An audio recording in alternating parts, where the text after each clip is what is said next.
and we're here today to discuss Crew-12's mission to the International Space Station. Joining us today to discuss Crew-12's flight are leaders from NASA, SpaceX, and ESA.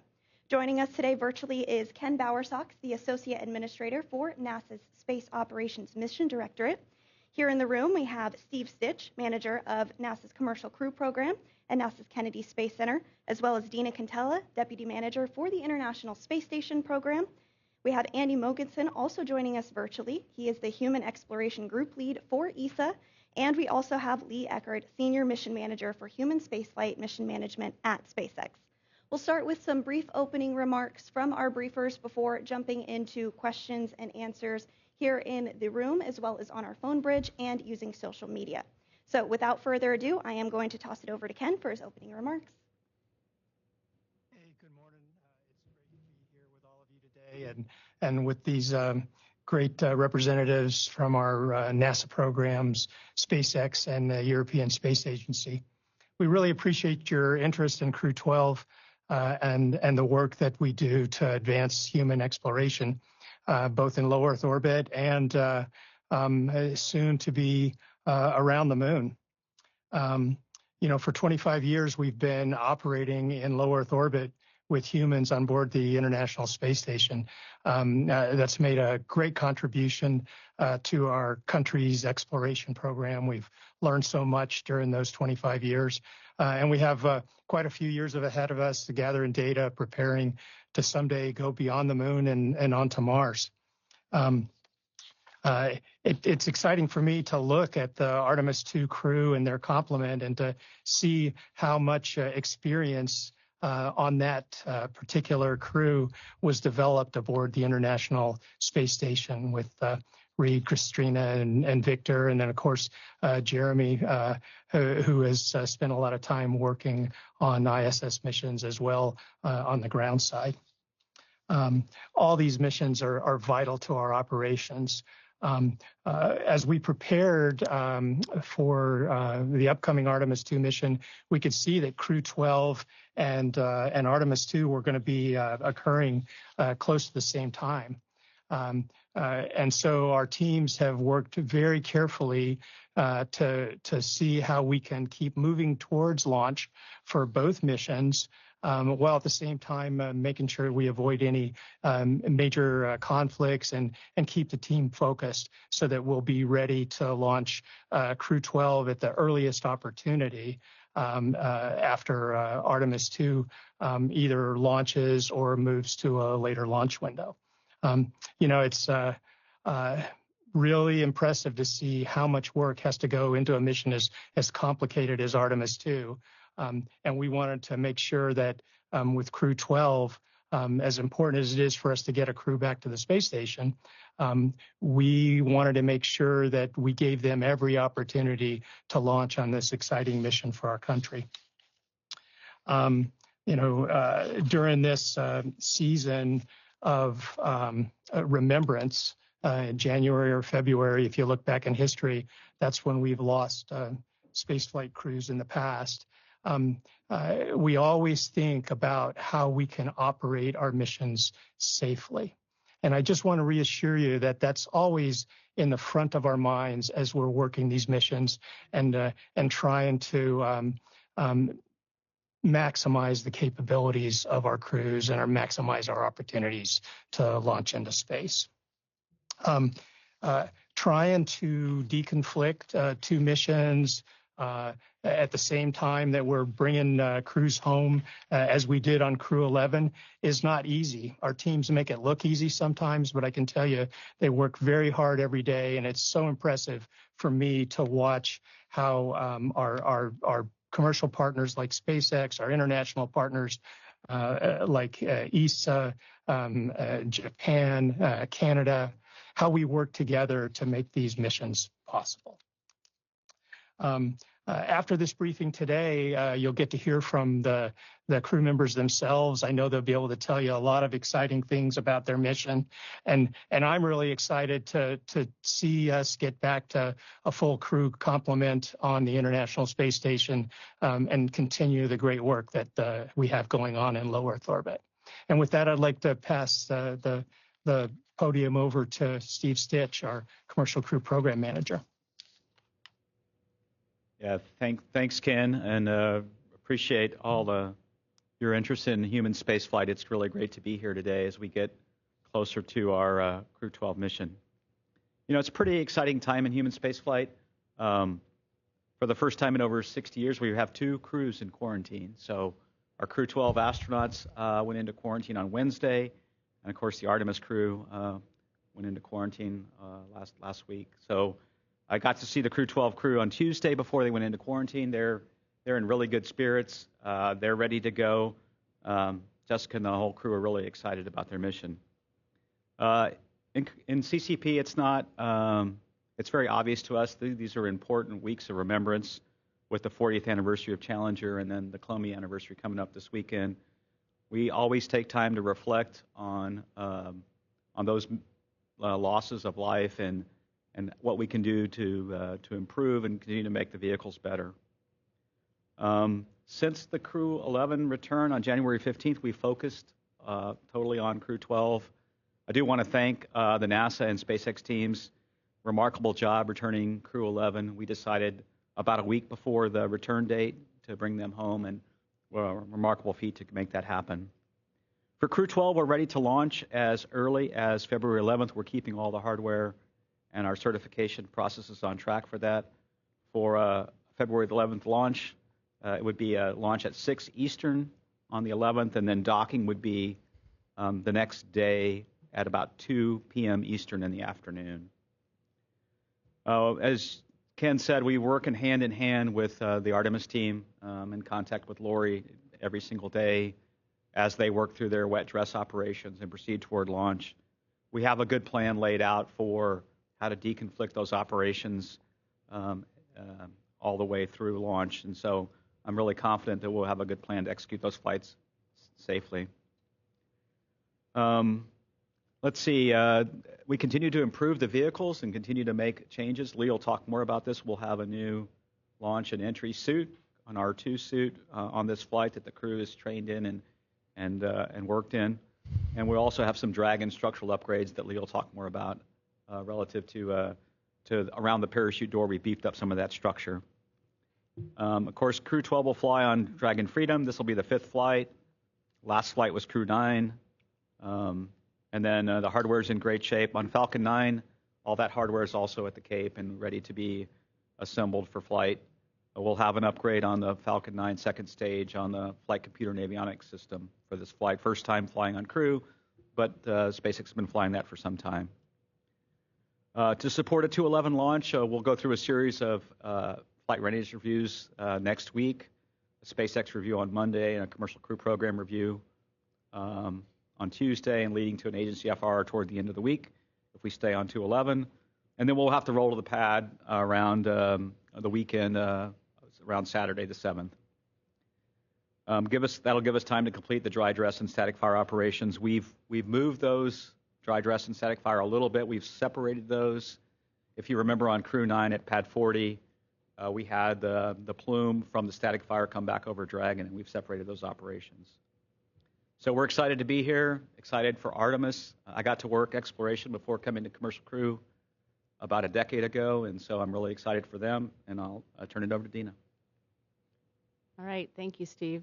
And thank you all for being here today. Again, we all do really appreciate your interest in Crew-12. Yesterday we had our ISS program internal readiness review, and we're not tracking any major issues, so we're looking forward to getting the Crew-12 guys on board. You know, Steve mentioned the launch at 6 a.m. On the 11th. If it happens then, it will be a docking to our Zenith port on Node 2 at around 2 p.m. or so Eastern time on the following day, the 12th. So the crew, we're excited to welcome back 2 veterans. We've got Jessica Meir. This will be her second space flight. She was on Expedition 6162. And also we have Andrei Fedayev, and he also flew on 6869. This is his second space flight. And our 2 new flyers, we're excited to have Jack Hathaway, the NASA astronaut, as well as Sophie Adano, and an ESA astronaut. So we, of course, we'll welcome them. They're really, all 4 of them are outstanding individuals. They're going to be a great asset to us on board. So on board currently, we have 3 crew with the early departure of Crew-11. And so that's Chris and Sergey. Chris is the only U.S. operating segment crew member right now.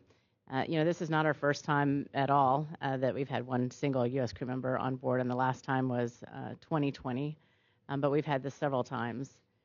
So what it means is really there's just fewer hands on board to do some of the work, so we are continuing to do research, and we're doing maintenance, and we're doing stowage. We have 2 cargo vehicles on board, and so there's a lot of work to be done, and so that's one of the reasons we like to have more than 3 crew on board, is just to get more work done.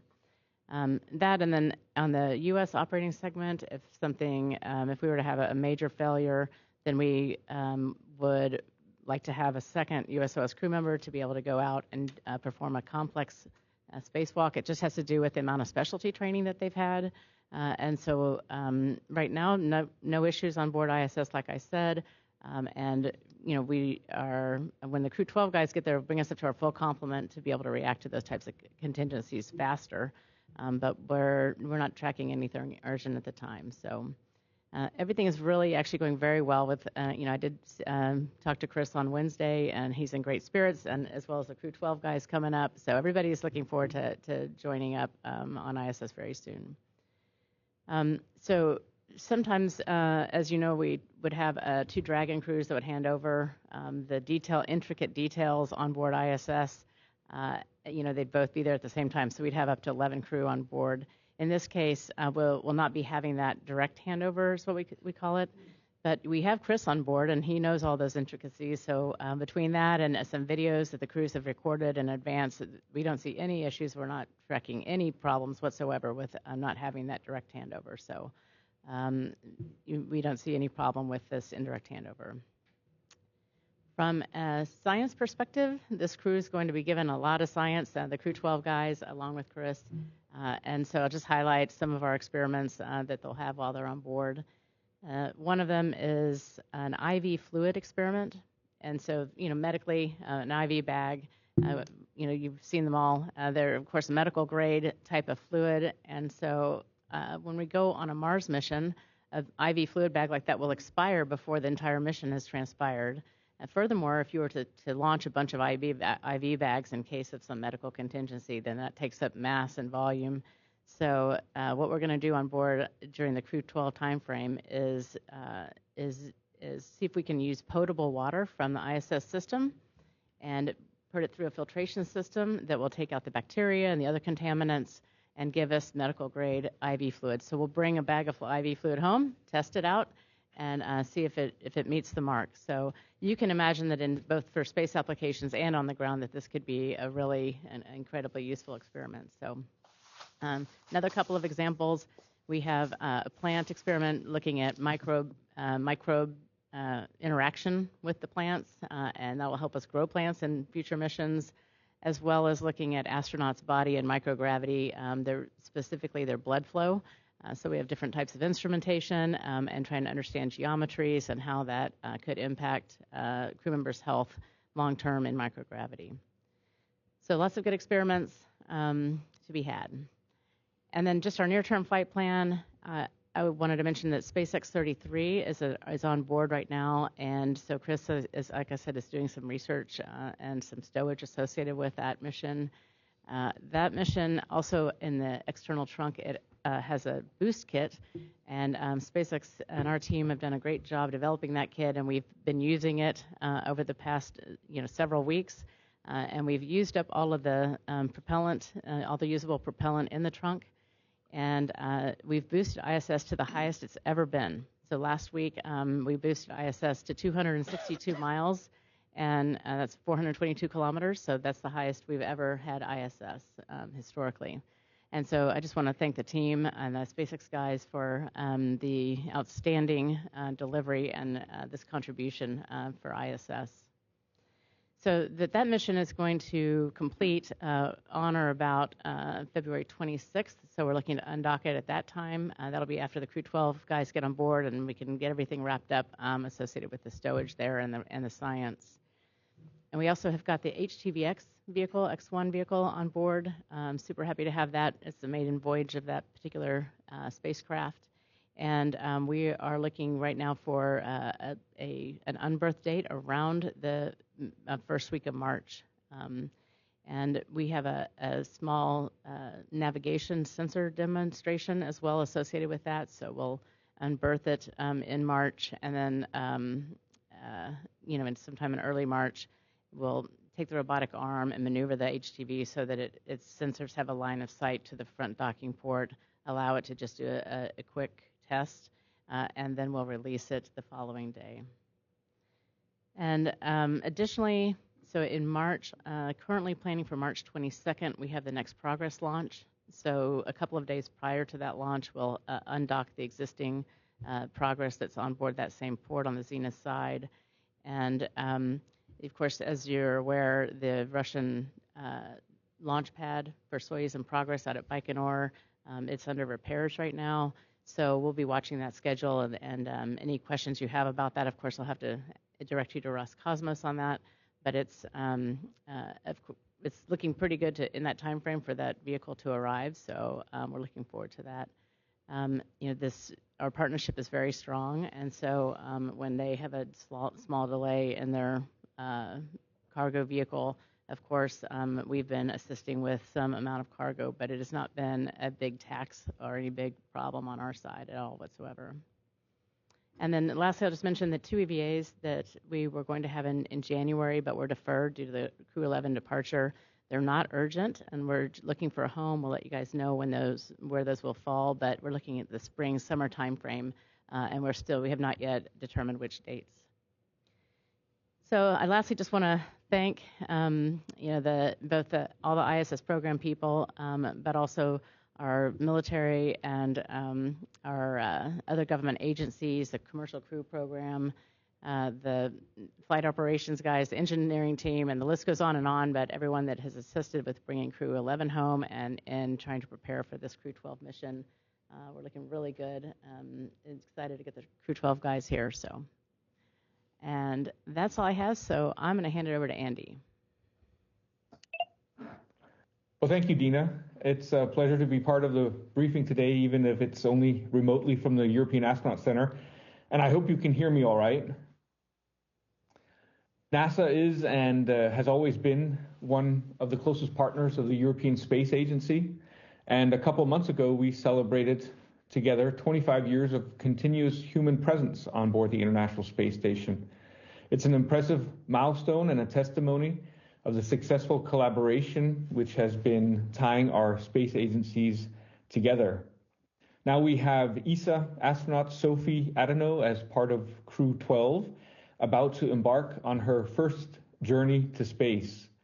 She will be the 22nd ESA astronaut working on the ISS and conducting research and advancing science, notably thanks to our European Columbus module, which is our European laboratory, and which recently completed its 100,000th orbit around the Earth. I think that was last September, if we calculated correctly. Sophie was selected in 2022. It was the first time that ESA selected a new class of astronauts since 2008. It was a European-wide astronaut selection, and it attracted more than 22,500 candidates. And out of those, we selected 5 talented individuals to join our astronaut corps. And Sophie will be the first from this new class to embark on a long-duration mission.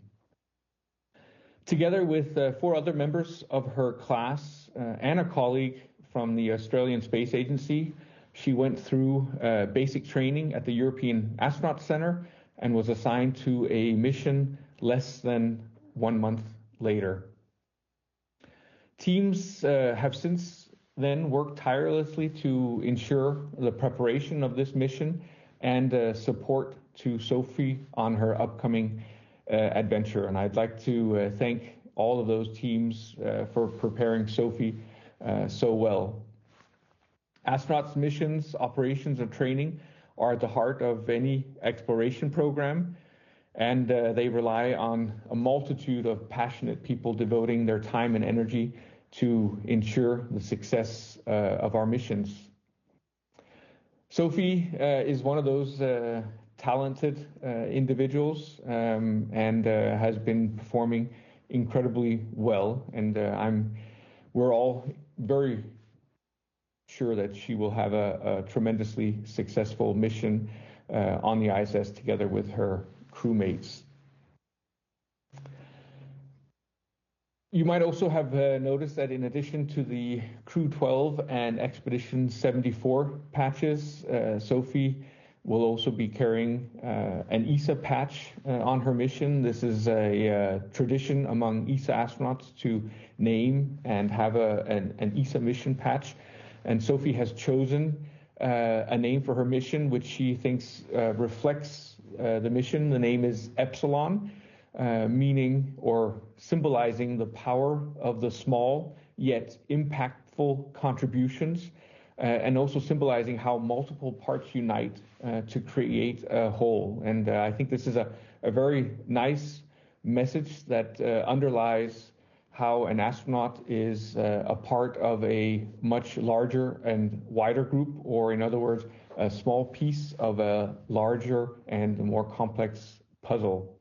From the support teams to the engineers working on the launcher and the technologies, from the scientific community supporting the development and implementation of advanced experiments, and to the countless institutions involved in one way or the other, it takes thousands of people to support this collective endeavor.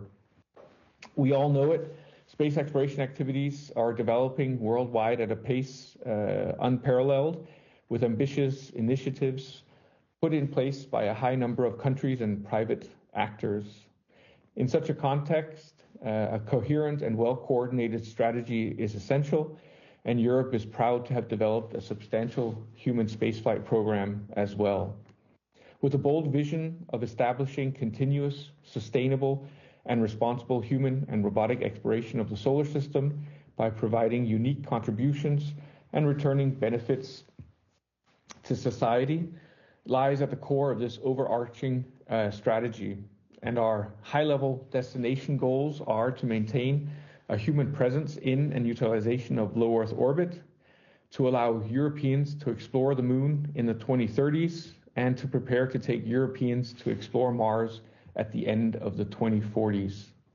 With that, we're also ensuring our long-term participation in key programs such as the International Space Station and Artemis, as well as ensuring our common ability to act towards any future projects involving human spaceflight. And thus, everyone at ESA is very proud and excited to support not just Sophie, but all of Crew-12 and Expedition 74. And we look forward to an exciting future within human spaceflight, not only in low Earth orbit, but also in the coming years to the moon. And with that, I'd like to pass it over to Lee.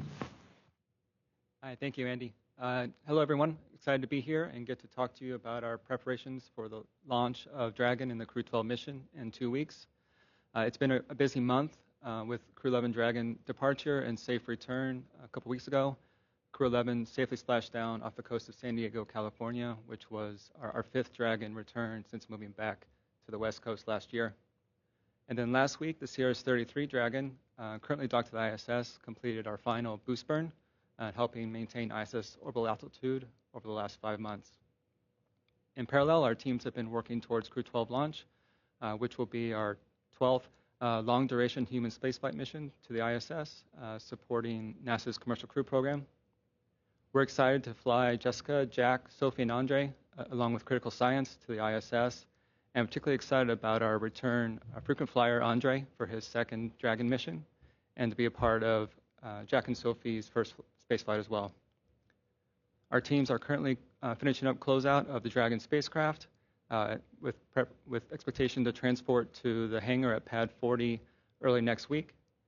And the Falcon 9 booster that's supporting this mission will be on its second flight after completing a successful launch of a Starlink mission earlier this month. And then Crew-12 will be launching off of Space Launch Complex 40. This will be our second human spaceflight launch off of that pad. And first for this mission, the Falcon booster will perform a return to launch site to our new landing zone at Slick 40. As Steve mentioned, we're working towards a no later than February 11th, 6 a.m. as our first launch opportunity, and all of our hardware and pad systems are on track to support. As always, NASA and SpaceX work closely together in partnership to make sure our teams and hardware are ready to fly. This mission includes a few notable upgrades, including a new Falcon 9 Stage 2 flight controller, an upgraded Dragon parachute bay and closeout structure, and the full crew will don upgraded flight suits, similar to the version that Crew-11 pilot Mike Fink wore for his mission. We still have multiple reviews and final checkouts prior to launch. This gives us an opportunity to step back, double and triple check all of our data, and make sure that we're safe to fly. Crew safety is always our joint highest priority. We're very proud of our partnership with ISS and the international community that helps sustain, operate, and execute incredible science on the ISS. And I want to say a special thank you to our friends at NASA, ESA, Roscosmos, and the 45th for your continued trust as we proceed towards another crew mission together. And go Crew-12. Mm-hmm. Great. Thank you to our briefers for those opening remarks. We will now open it up for questions here in the room as well as on the phone bridge. If you are on the phone bridge, you can press *1 to submit your question. And if your question has already been asked and answered, please press *2 to withdraw it. We do have quite a bit of media interest today, so please try to limit your question to one each. Once your name is called, please state your name, affiliation, and to whom you'd like to direct your question. It looks like we do have a question here. Go ahead, Eric. Eric Berger, Ars Technica. Thanks for doing this. I guess my question concerns the turnaround time between Artemis 2 and Crew-12. Like, what's the minimum amount of time you need to transition from one launch to the other? And specifically, I understand that, one of the issues is repositioning Navy recovery forces in case of an ascent abort. So maybe just talk about sort of that scenario and explain to us kind of the timing. Yeah, I can start and see if Ken or Dina have anything to add. So, the timing in between missions sort of depends a little bit as to what happens. For example, if Artemis were to launch, have a great wet dress, proceed into their FRR and launch on the 8th, we think we could be ready to go launch Crew-11 around the 13th. So, and the things that we have to... If they launch the 19th. Oh, I'm saying if they launch successfully, yeah. If they launch or in an orbit, then we would defer all the way to the 19th, right? We would then stand down, let them have their operations.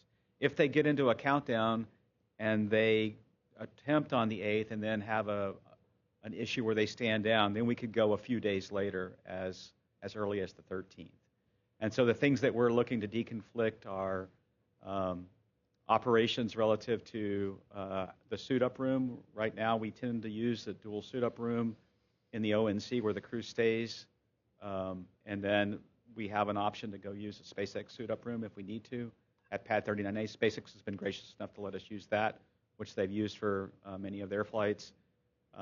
The rescue assets are common between the two missions, so that's something that Detachment 3 and the Department of Defense Forces, right, the Air Force, we use common forces for that. Recovery is separate, right? We have a Navy ship that Artemis uses for recovery. We use the SpaceX recovery. It's a common landing site off San Diego, and then the northern sites for Artemis are kind of overlap our northern sites. So that's why we would deconflict operations in flight. And then, we have different scenarios. If they get into a wet dress and they need another wet dress, but then didn't proceed in this window, we could go on as early as the 11th or 12th. So we have all these different scenarios just depending on what happens. Hopefully that answers your question. Thank you. And we do have another question here in the room. Go ahead. Okay, Mark, go ahead.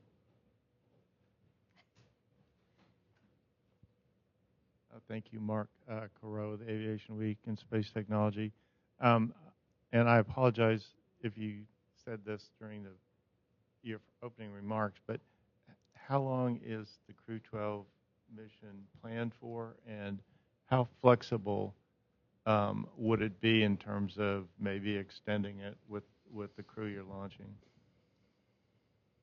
Yeah, we have the capability. We did extend the certification of Dragon. You know, we've been flying 6-month missions, and we have extended the certification of Dragon to be able to stay docked to ISS up to 8 months. And so we have that capability. We'd have to go look at whether we're going to use it or not, but it's there and ready to stay up to eight months. Eventually, we're working on extending that certification longer and longer. As we get toward the end of ISS and move toward the deorbit of ISS, we may need to stay a little longer. And so we keep extending that certification. And so in this case, we are planning on an 8-month mission. But we're continually looking at what our overall flight plan looks like. Thank you both. We'll next take a question from Marcia Dunn with the Associated Press. Oh, hi, Marcia Dunn at the EAP. Are the communication assets also a driver for wanting the two Artemis II Crew-12 separate for launch time communication assets? And for Dina, were there any extra medical tests or checks ordered for Crew-12 given the circumstances surrounding Crew-11's early departure? Any changes whatsoever stemming from the sick crew? And is the IV fluid experiment related to that, or was that already planned? Thanks. Yeah, I'll take the first question relative to the communication assets. Yes, Artemis does utilize the TDRS communication assets for not only on pad operations, but also with Orion, but also early part of their mission, they fly a high Earth orbit, and so they use TDRS for that, and so that would have to be deconflicted. Also, if we were in free flight, in which we're not intending to do, if we had simultaneous operations between Dragon in flight and Artemis, we would have to deconflict even the Deep Space Network comm to make sure the two beams, the TDRS beam and the Deep Space Network beam, didn't overlap. So that was one of the considerations as well. And I'll let Dina take the next question. Okay. And then on the Crew-12 pre-flight medical testing question, I'm not aware of any tests that were changed or new. I mean, of course, like any normal human being in person, you'll have your doctor consultations and such, but I'm not aware of any specific tests. And then on the IV fluid experiment, it's not related. This is the experiment that was planned before the Crew-11 return. This is just happened to be a fun experiment that I just wanted to point out, but it is not at all related. Thank you. Next up, we'll go to Will Robinson-Smith with Spaceflight Now. Hi, thanks for taking the time to answer our questions today. Wonder if you could expand a little bit more. This is going towards Mr. Eckert from SpaceX. A little bit more on the upgraded flight suits that the crew will be flying. What did you learn from the test out with Mike Fink on that initial flight with Crew-11? Thanks. Yeah, thank you for your question. Yeah, I think we're constantly learning and trying to improve our hardware to make it as reliable and safe as possible. We did have a few lessons learned from the version that Mike Fink flew for his Crew-11 mission and applied those with the build and production of the Crew-12 flight suits. But predominantly, it's very similar design as what Mike flew. Thank you. Our next question on the phone bridge comes from Ryan Caton with NASASpacerights.com. Hi, thanks for doing this. I'm just wondering, following the postponement of the EVAs from Crew-11, has there been any extra or kind of specialized training or procedures being provided to Crew-12 to prepare for those? I know you said they were going to be taking place as early as the springtime, so yeah, I'm just curious about that. Thank you. So, the crews do training in our neutral buoyancy laboratory, and of course, knowing that this is happening, ideally you would get as much training as you could on all of those types of tasks. In this case, there was not a lot of time, but they are familiar with those types of tasks, and they are trained fully to do those tasks when they come up. So there was not like a extreme urgency to get them a whole lot of training prior to their flight in order to do those. Thank you. As a reminder, you can press *1 to submit your question, and we also will try to get to some questions on social media too. So if you want to use the hashtag AskNASA, you can submit your question on social media as well. Next up, we'll go to Josh Dinner with Space.com. Hi, thanks for doing this. Josh Dinner with Space.com. In lieu of the crew handover period aboard the space station, were there any activities or operations that needed to be mitigated or altered due to the lack of crew? So, frankly, when you have 11 crew members on board, it's a lot of crew members. And so you just have a lot less planning to do, a lot fewer number of scheduled events, I'd say. But, Chris and his new Crew-12 crew members will have a lot of time to do that handover. There's actually not a rush like you might have when you have a certain, like, say, 2 or 3 day handover of crew to crew and trying to get all that information across. So there was really not, the main mitigation is, it's a kind of a lot to take in. You're in a new home, and just like if you, for example, you go to some new VRBO or whatever your bed and breakfast is, and you got to push the faucet handle harder in order to make it stop, or this particular area is drafty, and there's a couple of just fine details, and those types of words are passed from crew to crew. And so Chris will do what he can, and also these videos that the crew has recently made have kind of detailed out a lot of really cool intricacies, and so those videos have been passed to the Crew-12 guys, and so they've had a chance to study those in advance. So really there's not like a mitigation needed so much as just we've done everything we can to supplement and bring them up to speed as quickly as possible, and I'm sure they'll hit the ground running. Thanks, Dina. Next up, we'll go to Jeff Faust with Space News. Good morning.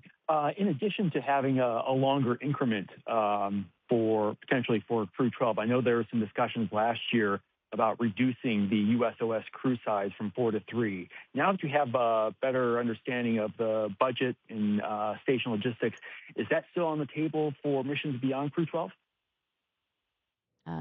Maybe I could take it first, and if Ken, you want to add anything, but I'll just say at this time we're continuing to plan for 4 crew. But we're continually looking at our stockpile of supplies and what it takes to continue to do that. Right now, we are planning for 4. Ken, did you want to add anything? I would just say that what we do is we look at options that we might have to activate if we have reduced resources. But based on the most recent appropriation and the supplemental appropriation that we received before that, we think we're going to be able to maintain 4 crew on ISS.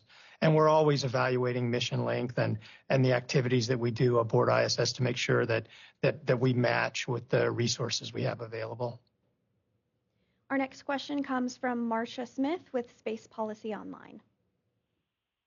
Thanks so much. My question, I think, is to Ken. So I'm curious about how many more U.S. flights you're expecting to ISS, because you're extending the length of each mission, and it's already 2026, and 2030 is just around the corner. So how many more flights to ISS do you anticipate? And those will be, I gather, on Crew Dragons. But how is Starliner looking? Are you going to fit in Starliner at some point? I haven't done the math on the number of flights, but if I do it roughly here, I think it's about 8 to 10 more flights that we'd be looking at. If you slip in private astronaut missions and potential other individual short missions, the numbers could go up or down. Starliner, we're planning to fly on another uncrewed mission this spring. Sometime in the spring to summer. We'll launch it when it's ready. We'll gather all the information we need to complete the certification, and then we want to work Starliner back into the rotation so it could have, right now, we think as many as 3 more missions with crew. Thank you. We do have a follow-up from Will Robinson-Smith with Spaceflight Now. Yes, hi. Thanks for taking another round of questions from us here. Just a quick follow-up, because my Starliner question was asked and answered, and I appreciate Marcia for that. A quick one to Mr. Eckert. With the use of landing zone 40, first of all, is that the name of it, LZ40? And is there anything else that needs to be buttoned up at that landing site for this first landing back at the 40? Thanks. Yeah, thank you for the question. It's obviously an exciting time at Spaceport, Florida, and we're excited to debut our new landing zone 40. That's the right name. This will be our primary landing site for our Falcon 9 boosters that perform return to launch site going forward. And we've completed all of the range and Space Force certification to be ready for this mission. We still have access to landing zone 2 if we ever need it, but the expectation is that would be primarily for Falcon Heavy launches where we have 2 return to launch site side boosters. Thank you. And I believe we do have another question here in the room. Thank you very much. Good morning. My name is Moises Avila. I work for Agence France Presse, AFP. Considering the medical concern you had to deal with the Crew-11, is there anything you can do to avoid that issue in the Crew-12, or does it just depend on the physical condition of each astronaut, or maybe it was just something unexpected? I'll just say, so we're not talking about the medical situation on Crew-11. Nothing has changed in our way of doing business. I'll leave it at that, maybe. And we do have another question on our phone bridge from Marcia Dunn with the Associated Press. Oh, hi. Yes, Steve, could you run through the dates again versus when you could launch, depending on the scenarios? You said maybe 13th, and then you switched to the 19th. I'm not sure I followed what the difference there is in when you could launch either. And is there any way, if Artemis 2 is totally out of the picture, can you move it up before the 11th, or is that the absolute soonest you can go? Yeah, good question, Marcia. So right now, the 11th is the soonest we could launch. When we laid out all the hardware processing for Dragon, Falcon 9, crew training, and that whole activity of preparing with the certification, the 11th is the earliest that we could launch. So we have no intention of planning to accelerate off the 11th. There's a couple different scenarios with Artemis. The one would be they go to wet dress and they have a successful wet dress and they launch, and they've said right now no earlier than the 8th. If that happens, they would be in free flight and land roughly 10 days later. Then we would move our launch after Artemis to no earlier than the 19th. If Artemis got into a countdown and had some kind of challenge in the countdown and then needed more time, we could go earlier than the 19th. A little later than the 11th, but more like probably the 13th, 14th. So we have, depending on what launch date they launch on, we know as what our earliest launch date would be, and then we also know if they get into a countdown and were to have an issue, how early we can go. And we've laid out all the timelines relative to crew quarantine, when SpaceX will move their hardware to 40, when we get into a static fire dry dress. I would say those timelines will be a little dynamic because, in particular, if we get out to the launch pad and we're trying to static fire around Artemis operations, we will work around Artemis in all those scenarios. So it depends, and we have a table that we have built, that's what I'm reading from, that lay out all those different options. Hopefully that was more clear, Marcia. Thanks, Steve. We do have another question from someone here in the room. Richard T. with the Post newspaper. A question for either Steve or Dina. Can you describe what the EVAs that Crew-11 was going to do have now been pushed forward for Crew-12, and have they been modified in any way with a little bit of extra time, or are they the same in scope? Thank you. Okay, I think that's a question for me. And so right now we're planning to keep the EVAs the same, but if you recall, and there was a briefing on this in early January, one of them is to install a modification kit in order to put one of the new rollout solar arrays out. And then the other one was, we're calling it the triple jump EVA, where we have some jumpers that we're installing as well, and a camera, some sort of a reflector in that particular one. So those two EVAs would still continue probably intact, although of course we can look at modifications now that we have time. But we also want to do another EVA as well that installs another modification kit, which would be used for a second rollout solar array. And we're looking to fly those solar arrays in August. And so ideally we'll complete all 3 of those EVAs before then. But, of course, we'll look at what the priorities are. And like you said, if there's a modification, it's more of a shuffling of tasks. We don't really have a lot of new tasks coming up other than the one I just mentioned with the modification kit. Thank you. We'll go to another question here in the room. Eric Berger. Yeah, hi, Eric Berger with Ars Technica. Just a question on cargo delivery to ISS, specifically regarding Cygnus. Can you maybe update sort of the status of NG-24 after there was the engine issue, minor engine issue on the previous Cygnus flight, and then NG-22 was damaged in transit. I'm just curious kind of what the cadence of those missions, which I think one's on a Falcon 9, one's on the new Antares rocket, just kind of how that slots in with your manifest. Thank you. Okay, let me first address the engine problem. So we are continuing to look at what basically follow that technical investigation and make sure we flush out everything. We are looking pretty good on that investigation, but are still working with Northrop Grumman on that. The next flight that we have is NG-24, and that's currently on schedule. They've been through thermal vac as well, and that particular mission's launch date is, it looks like, I think it's it's April 3rd, and so we are working through, of course, as we always are, pre-flight items with Northrop Grumman on that one. So again, we're clearing up some of the final discussions on those, but right now all the hardware is progressing well. In terms of the cadence, we'll then have another mission after that towards the end of this year. For the NG-22 particular vehicle, we're still working with Northrop on where we're going to slot that particular vehicle in, and as well as the maiden Firefly voyage. So, we don't have as many cargo flights as we used to have, and a lot of that is driven by budget. So we want to very carefully figure out where we would put the maiden voyage of a new rocket, and where we want to put that particular, essentially it's a different sized type vehicle for the container. And where we want to put that in the manifest. And so we're still discussing all of that with Northrop, but we are intending to slot that in, and we're just trying to find the right time for that.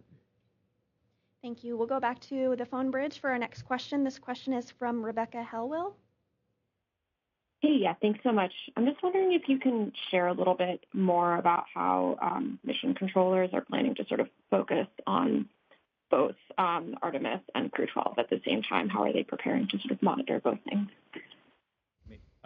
I can start and then see if Dina or Ken has anything to add. I mean, the flight control teams are separate. If you just think about Artemis has been training for many months to prepare for their mission. Those are a separate set of flight controllers. And the engineering teams are largely separate. The contractor teams that work Orion, the Space Launch System, and the ground systems at KSC are separate. Of course, with Dragon, the flight control team is really a SpaceX team at Hawthorne for Dragon, and then at KSC for the launch. So those are separate. And then, obviously, for the last 25 years or more, we've had an ISS team controlling the space station, and those flight controllers are separate as well. And maybe I'll just add, some groups are specialists, for example, in comm. We brought up communication as some of the assets that are shared. And so those teams work very closely. They sit next to each other in some cases. And so it's really a very well-coordinated effort when there is any kind of overlap. But like Steve said, for the most part, you've got one team focused on Artemis and one team focused on Crew-12. Thank you both. Back on the phone bridge, we have David Curley with Full Throttle. For Lee Eckert, can you get into a little more details about the lessons learned with Fink's suit? And could you give us, if there's one bit of comfort that the astronauts would really notice, would it be the joints under pressurization or a different modification? What would somebody who's flown with the previous suit say about the new suit? Yeah, thank you for the question. I think we talked about the suit redesign a little bit prior to Crew-11.